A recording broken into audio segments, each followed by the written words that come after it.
Is your debt causing you sleepless nights? Knock your debt out with Debt KO. And your debt won't be the only thing keeping you up at night. Debt KO. Free, impartial advice on all your debt.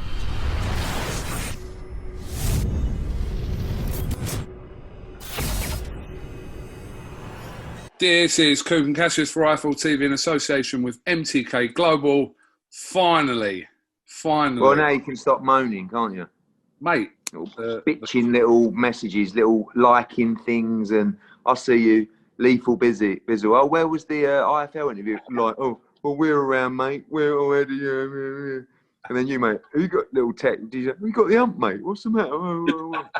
Like, mate, just got back from Texas with CANELO. When I got away, and you're like hounding me. Can't a man have any rest? Well, you're wherever you are making. I know your work. This is work based. Wherever you are, because I spoke to a couple of people. Yeah, no, I've been. You've been in meetings. I've been everywhere. I've been around, talking to people about a couple of big fights coming up and where we're going to stage them. So I was supposed to go to the Luke Campbell fight the other night. Unfortunately, a member of the crew got COVID, so I couldn't fly there. And now stateside for meetings on the West Coast coming up this week. So don't worry, I'm still alive. I'm still in existence. I still love you. All right. Okay. Just like, I don't want this to sound arrogant or anything, but it's difficult because when you get to a certain level, it's like when you outgrow things or people and your life just naturally drifts you away from them. It doesn't mean that you don't still have feelings for them. It just means that you can't give them the same kind of time when no one was interested in you or you didn't have any attention.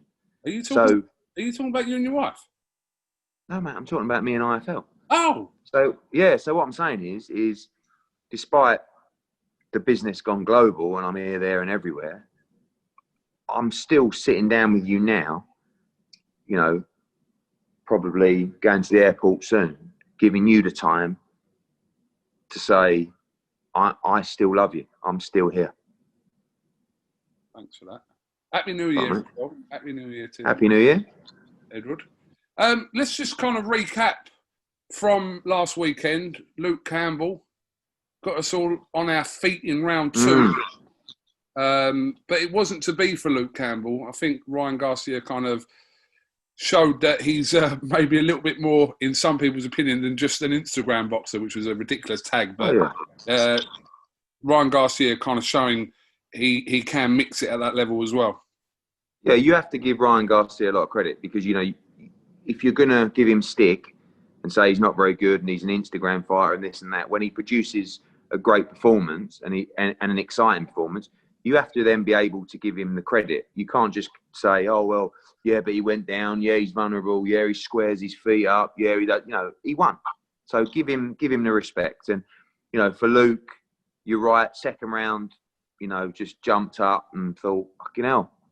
And I just wanted him to stick it on him there and just try and get him out of there. That was his big chance in the fight, to get him out of there. And Ryan recovered.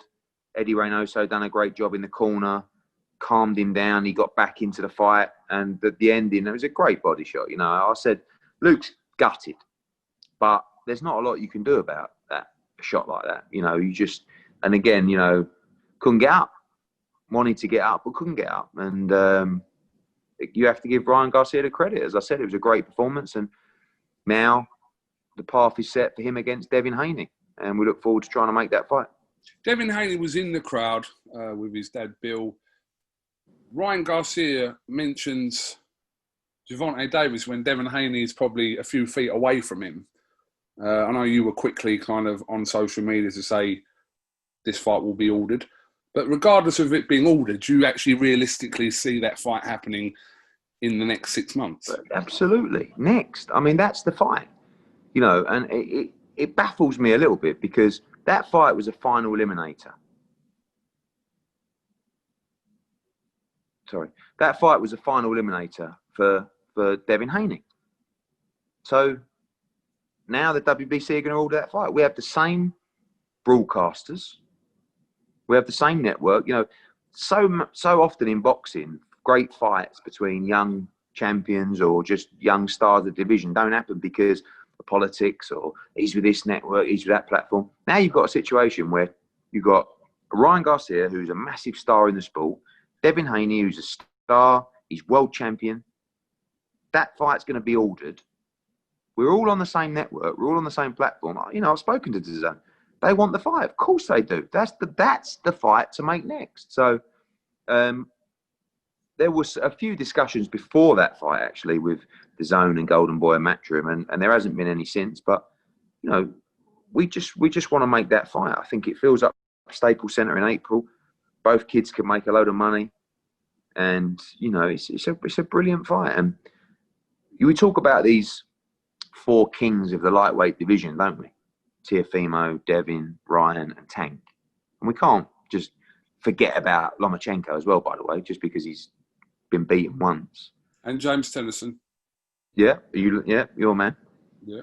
And I think that people, I saw a tweet from ESPN, which didn't go down too well with the fans, which was, is this the new Hagler, Leonard, Hearns, Duran? That era was only great because all those guys fought each other time and time again. So the only way we can make an era like that truly great is to let those guys fight each other. And it's very difficult to make big fights like that, but it's not difficult to make Haney Garcia. So for me, absolutely, that should be the next fight. And we'll be doing everything we can to try and make that fight.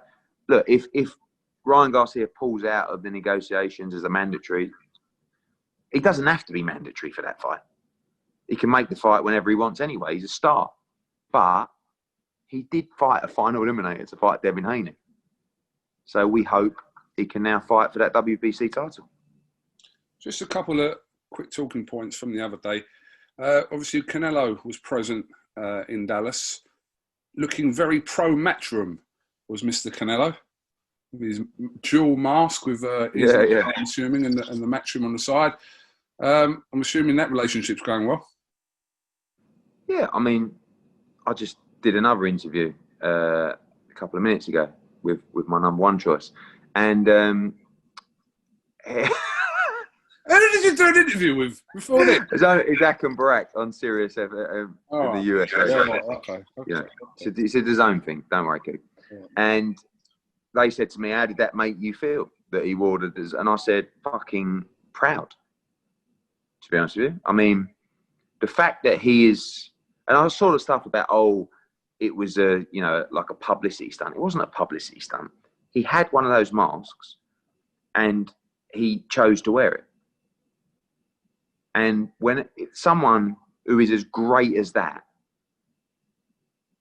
deciding to support us, Matchroom, publicly, I felt really, really good, proud, you know. And of course, there's no secret. Everybody right now is trying to work with Canelo Alvarez, and I think he enjoyed us working together for the Callum Smith fight, and I'm going to do everything I can to continue that relationship. And it was a nice show of, I don't know, faith, respect, whatever you want to call it, of him supporting us and wearing that. And, you know, I'm very, sometimes you meet people in boxing. Canelo has so many similarities in mindset of boxing and his passion for boxing to AJ. They're just boxing nuts. I mean, he flew to that fight because he wanted to support Ryan Garcia. And if you look at him in the change room after, talking to Ryan, you know, they live and love boxing. And Eddie Reynoso is a fantastic trainer. And if you watch the fight back with Campbell, his corner work was so important. You know, he rattled him up, he riled him up when he was down, you know, when his confidence might have been weak. And then the moment that he smelt that he had a chance to beat Campbell or hurt Campbell, he was on him, passionate in the corner. Walk him down, don't show him any respect, do this. And they're very infectious people, you know. I love working with people who have a passion, who love what they do, because that's how it's always been with AJ. We all share a common goal. We all want him to achieve what he set out to achieve, and we all love the sport, and we all love to win. And working with winners and working with people that love what they do is really infectious, and it makes you feel good. And I want to feel good. Do you want to feel good? I want to feel good. I want to feel good too. What's the situation regarding any potential 2-fight deal with Yildirim and then possibly Billy Joe Saunders? That was being talked about a week or so ago. What would suit you to kind of tie in possibly a 2-fight deal where you're working with Canelo, where the Yildirim fight was out the way, and then hopefully we can get someone like Billy Joe Saunders to fight him in May? Yeah, I mean, I want to work with Canelo Alvarez with every fight, but my number one priority is to make sure that we can give our fighters the opportunity to fight Canelo Alvarez. I mean, we did it with Rocky, did it with Daniel Jacobs, and did it with Callum Smith, and now I want to do it with Billy Joe Saunders. So my plan for Canelo, as you said, is obviously the Yildirim mandatory and then fight Billy Joe Saunders. But, he has multiple offers from multiple networks. He is the biggest star in US boxing, unrivaled. The biggest star in world boxing? Yeah, I mean, I think that the job that we've done, the job that the commercial partners and sponsors have done with Anthony Joshua may mean that he is a bigger global star than Canelo Alvarez. Certainly in the US, Canelo is a huge, huge star, by far the biggest star. And part of what I want to do with Canelo is to expand that global profile. I want him to fight in Guadalajara. I want him to fight in the UK. I'd like him to fight in Japan, in the Middle East. And that's a strategy that if I got the opportunity to work with him, that I'd be looking to execute. But, sometimes in these situations, you have so many different hats on. You look at the zone that are absolutely flying, globally, but in the US, particularly at the moment, great couple of weeks, the numbers are back flying again. And you go into 2021 and you say, okay, well, we should try and maintain that position with Canelo Alvarez. We should try and keep his fights on DAZN. And that's part of my job as well. So, but it still comes down to the fact that I want to work with Canelo Alvarez. I want to work with Eddie Reynoso. I love their energy. I love their love for the sport of boxing. And I believe, as big as he is, we're only touching the surface of how big a star Canelo Alvarez can be. And if they put their faith in me to make that dream a reality globally, I think it would be a good decision. And if I get that opportunity, it would be an honour. And hopefully in the process can secure the Billy Joe Saunders fight as well. What indication have you had from Eddie Reynoso or even Canelo himself that they are willing to take that Billy Joe Saunders fight in May? There's no fight they wouldn't take. They set themselves challenges all the time. It's another thing I love about them. They moved up 168. They wanted to fight the Ring Magazine champion, the perceived best in the division in Callum Smith. They did that. Now they're looking at the other champions. Caleb Plant, Billy Joe Saunders. That's the fights they want. They just seem to me like people that just want to keep creating history and fighting the best. And I think that's so good for the sport. And he's a tremendous fighter. He's a clear pound for pound number one. And obviously, any time you get a chance to work with the pound for pound number one as a business, but as a fan, it is I know it sounds a bit cheesy, but it is an honour. What next for Callum Smith, just on the back of that, Edward? I think you're going to see Callum move up to 175 pounds. He's been at 168 for a long time. He didn't struggle to make the weight. He's a huge 168. He always has been. But I think after a while, you look at the opportunities there now. He's not going to jump into a fight with Billy Joe Saunders, especially if Billy gets the Canelo fight. I just think he needs to move to 175 and try and become a two-weight world champion. I mean, he's had an amazing career. He's had a great run. He's made a lot of money, but he's still got challenges that he wants to overcome. He's still got goals that he wants to achieve. And I would love to see him move up to what is an amazing 175 division. Obviously domestically, we've got WHYTE and Yard and Arthur and Callum Johnson, and an amazing win by Craig Richards as well. But beyond that, you've got Bivol, you've got Beterbiev, you've got Gilberto Ramirez, you've got Joe Smith. So many great fights. And that graduation from those domestic guys, Callum Smith against WHYTE, maybe for the world title in 12 months. But certainly Callum would look at those champions right now and say, that's what I need to be working towards now, is to try and become a 2-weight world champion. Hey, just finishing off on that night on Saturday with DAZN, a lot of people were making comments about the DAZN commentary. I'm sure you would have seen it. And what did you make of that DAZN commentary yourself? People saying that they were very pro Garcia, etc. What did you make of that? I think they are very pro Garcia. I mean, I had a little bit of I think Chris Mannix is an outstanding broadcaster, to be honest with you. But I had a few, certainly didn't have an argument, but I didn't. I mean, he said that Ryan Garcia was the most important fighter of the century. And, I went back to the fact of the Devin Haney situation. Like, this is a final eliminator. We should be pushing this fight. DAZN want this fight. It's a tremendous fight. But they sort of, I think they sort of fell in love with Ryan Garcia so much that when you do that, sometimes everything else gets clouded, and the guys, Todd Grisham, Sergio Mora, Chris Mannix, Kate Abdo, it's a great team, but they are very high on Ryan Garcia, and sometimes nothing else matters. So, but I spoke to the DAZN guys the other day. I think one thing for sure is that us Brits, we are 100 times more vocal in terms of what we like and what we don't like. And, it was running wild. I could see, I don't like this commentator. And what's that bloke talking about? Chris Mannix, etc. And that's good because we're passionate, aren't we? We have an opinion. I think in America, you see people comment on the commentary team, but we see it. We've seen it for years with Sky. Adam Smith, Tony Bellew, Carl Froch, this, blah, blah, blah.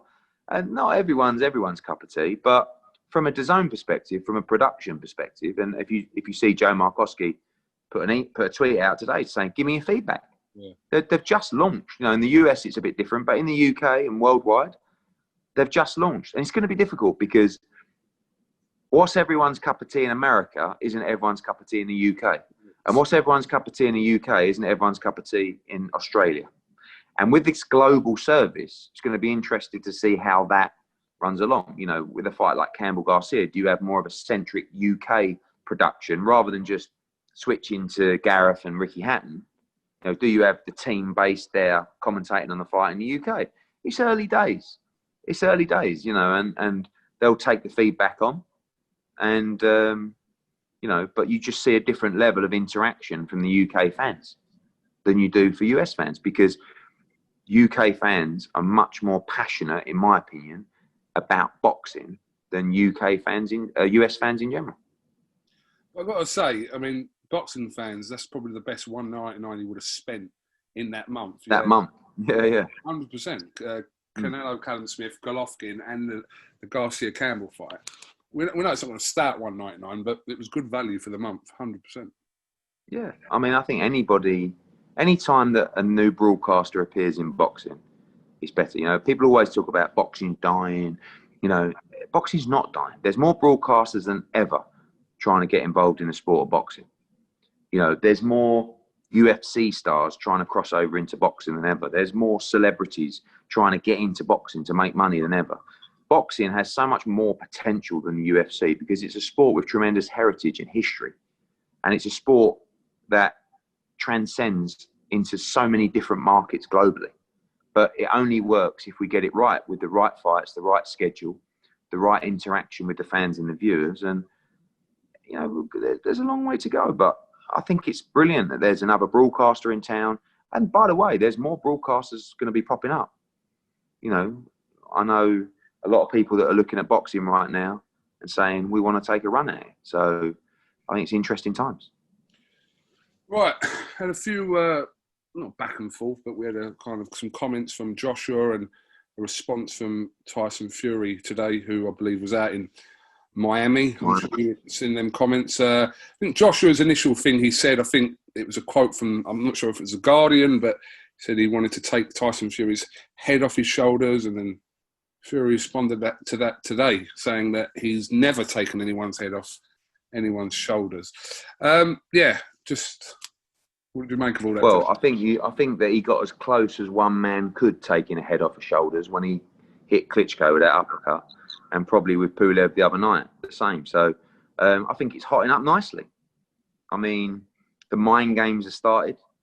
You know, you saw from Tyson Fury today, I saw his quote saying, Joshua has no belief in himself. He doesn't really believe he can beat me, you know, blah, blah, blah.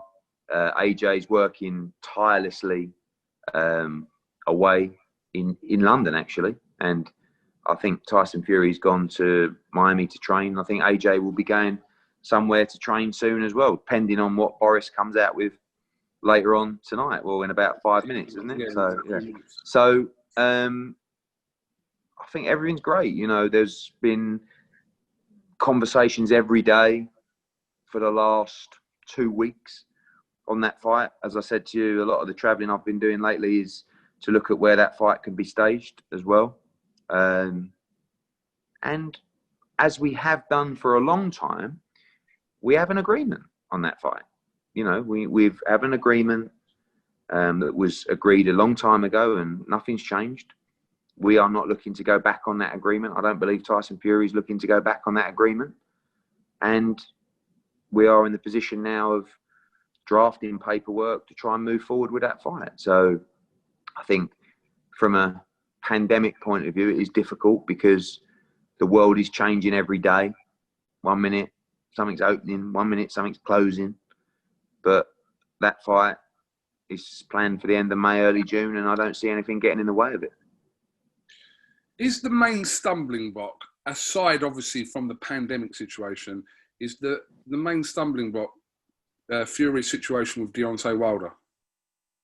I mean, I don't know where that's up to. You know, I understand it's ongoing. From our point of view, as I said before, we had an agreement, you know, in principle with those guys to move forward with, you know, the 2-fight deal, split agreed, everything agreed. If something gets in the way of that and Fury's not available to fight AJ, there's not a lot we can do about it. I don't, you know, Bob Arum made it very clear for a long time that Tyson Fury doesn't have a contract anymore, that's expired, etc. So that's their business. From our point of view, all we can do is tell everybody, as we have done for a long time, we want that fight. We're committed to that fight. We've agreed to that fight. We've drafted contracts for that fight. So we're all moving forward at pace. We can't control Tyson Fury's problems. But certainly from Fury's side, I believe he wants that fight, and we're very hopeful it will get made. Anthony Joshua has said he will fight Tyson Fury without or with the WBO title. So it is what it is. If you're forced to take that mandatory... He will if we have to. But we want to fight for all the belts. We want this fight to be the undisputed fight. But we also want Tyson Fury to be next. So if we can't keep all the belts on the line for that fight, we can't keep all the belts on that line. But everybody's just got to be sensible, especially the governing bodies, and say, this is the fight of the century. This is one of the biggest fights ever. Don't muck things up. You know, being undisputed is the most important thing in the sport, in my opinion. So let's just all be smart, but the fight would go ahead with no belts, but it's everybody's preference, well, especially AJ's preference, that all the belts are on the line for this fight because it's always been his dream to be undisputed. Have you spoken to Paco? Yes. Had correspondence. So what is the indication you have regarding that and Usyk? Well, he wants the fight to be for the WBO title, you know, with Tyson Fury. Of course he does. But he also knows that, you know, in an ideal world, we would have an agreement with Usyk or make Usyk happy and Alex Krasuk to let the fight proceed. But we haven't, you know, once we have a signed contract, which hopefully isn't too far away, we can turn around to the WBO and say, it's up to you. You're going to let this fight go ahead or not? If they say no, then we have to speak to Usyk and try and reach an agreement. If they say yes, then Usyk will probably fight for the interim world title against Joe Joyce, which actually may end up being for the WBO title in time anyway. So the feedback you get from Aegis, Alex, Usyk, is that they are willing, or you don't know whether they're willing to? Well, they're certainly willing because they think that there might be more money than there might be. for stepping aside. We're not interested in paying millions of dollars to Usyk to step aside and then paying millions of dollars to the governing bodies to keep it. You know, it gets out of control. But as I said before, people have got to be very careful, because if we start vacating the belts, then the future of the belts and the governing bodies will start to become in doubt, because they're stopping fights happening on a unified or undisputed basis. So what do you have to do now to get this fight to a point where you think, right now, this is actually happening? What do you have to do now? I think we're already there. You know, I mean, we've been drafting contracts. It's not signed, it's not agreed, but the deal has been agreed for a long time. We've confirmed that in writing. Yeah, so I feel like the fight is virtually there, to be honest with you. We're in the final stages of everything that's got to be worked out, and as I say, been meetings taking place on where this fight can be held, etc., etc. What country is leading the way at the moment, or isn't there? There's various countries. I mean, I've visited, I think, a few of them in the last few weeks and days, and I think we're in a good position. There's some wacky stuff.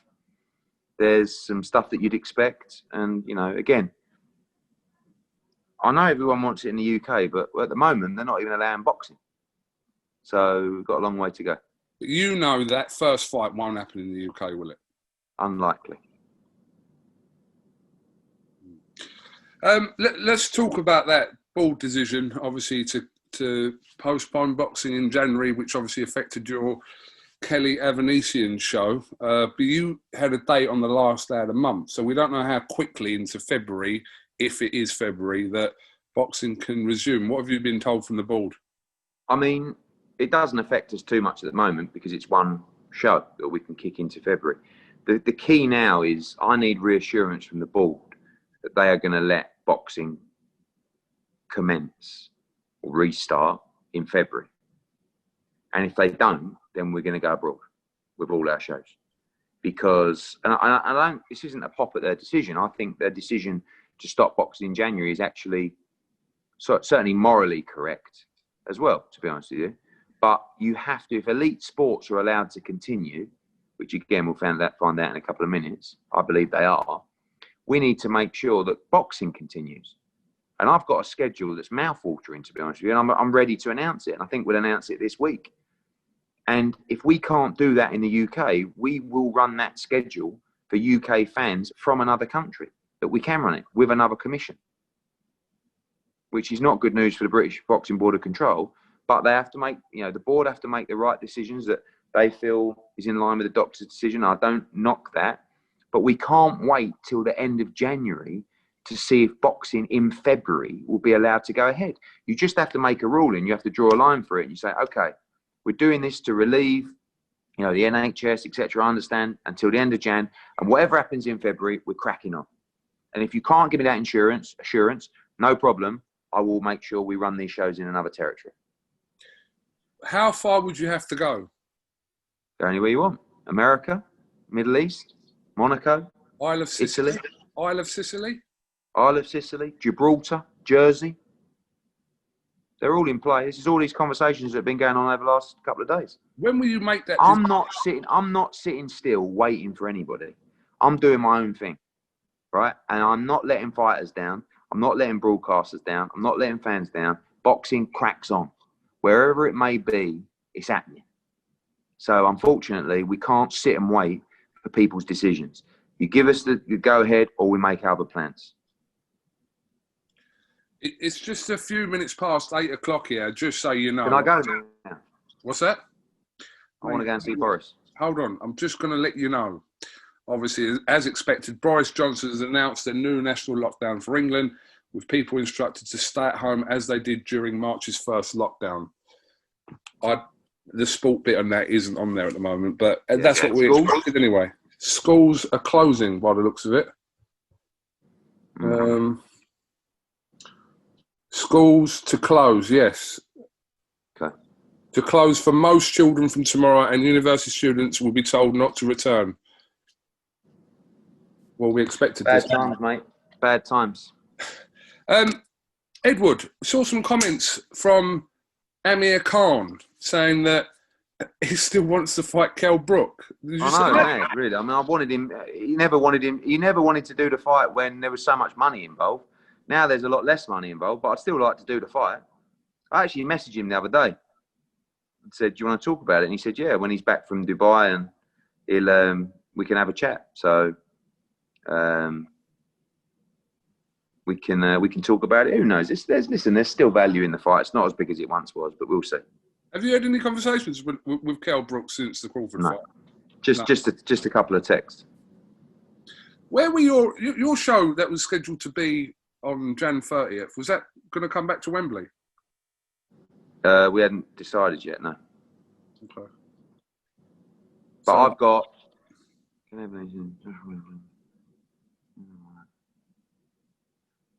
5 shows ready to announce in the UK. pending what you're allowed to do. Yeah, but I'm going to announce this week wherever they're going to be. We're ready. What's the situation with Dillian White then? And what's the situation with That's ready. What's the situation with Povetkin? Ready. Ready to announce. What, White Povetkin? Yeah. Okay. I've got 6 shows ready to go, baby. 5 or 6, what did I say? 5. No, because there was talk that Povetkin wasn't going to be ready and you were looking at another. No, he'll be ready. He'll be ready. He'll be ready. That date will be announced this week. Really? Yep. Mate, I've been working, mate. I've been grafting. We're ready. We're fucking ready. Josh Warrington to be announced? Ready to go, baby. What's your other shows that you announced? I'll tell you when you'll be announced. I mean, we're ready to go, mate. More World Championship fights. We're ready. Told you. Okay. Well, listen. How long have we had? We've had about half hour. Half hour's Yeah, better that's all than you that, get. I will say. Half Good. hour. Now you can stop moaning and we'll do another one next week. All right. Well, listen. Go. You're going to the airport soon anyway, aren't you? Yeah, no worries. Jetting off. Edward, Going to sign some big US fights, baby. Edward, thank you very much for your time, and we'll catch up with you soon. Cheers, guys. Is your debt causing you sleepless nights? Knock your debt out with Debt KO. And your debt won't be the only thing keeping you up at night. Debt KO. Free, impartial advice on all your debt.